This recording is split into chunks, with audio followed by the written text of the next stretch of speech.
Well, yeah, listeners, so you're talking about what was once an anomaly, right? Like in the fight game, it used to be a sport for thugs, right? And I remember Chris Eubank in England used to make fun of that. He felt he was upper class and, it was a rogue sport, if you will. Well, what's happened, with the popularity of the UFC and raising all ships is, a lot more people that are educated and very intelligent and very sophisticated and very forward thinking are involved. Not to mention the ex communist fighters who are very well educated because under communism you could go as far as you wanted in school, right? So both the Klitschko brothers are PhDs in exercise science, I think.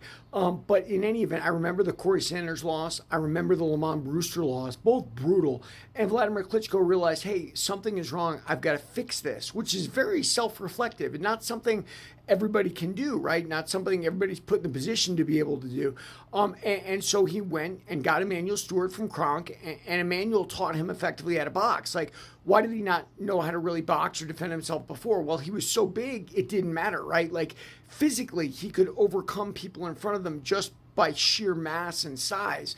But as you get to the upper levels, that changes a little bit, right? Like everybody's tough, everybody's durable, everyone hits hard, and then it becomes a whole different game. So, as far as Wilder goes, I hate to say this, and look, we all like to go back and do our career again. I know I certainly would, right? But I wonder if Deontay Wilder had athletic talent beyond just his supernatural power. I'm not so sure that he did.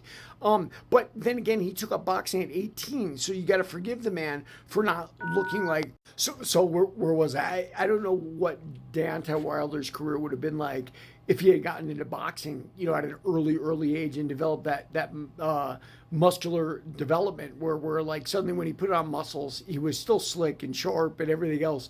But listen, some people don't develop at all. It doesn't matter how long you put them in or how early you put them in.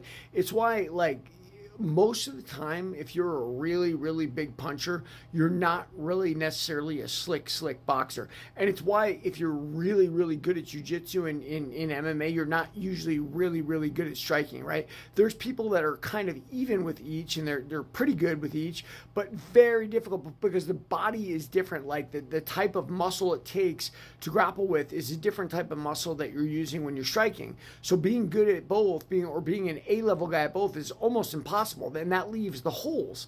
And in boxing, like Vladimir Klitschko for a long time, he beat people because he was so big. Like that's the X factor. If you had a lot of power, like Wilder had, like that could knock out anybody.